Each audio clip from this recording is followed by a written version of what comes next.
Hi! Welcome back for today's food vlogging. Eto, nagluto po ako ng kamatisan na manok. Ayan. Malambot na siya. Kaya pwede natin lagay ang mga gulay.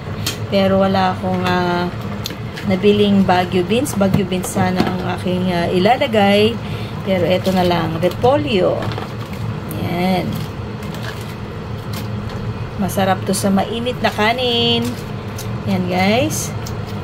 Malapit na lang siyang maluto. Lutuin lang natin konti yung gulay. Ayan. Lagay natin. Ayan. Talagang maraming kamatis ang nilagay ko.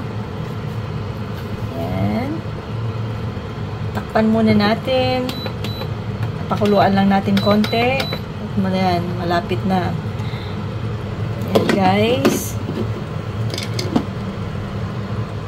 Tignan na natin. Ayan, okay na. Kain na tayo.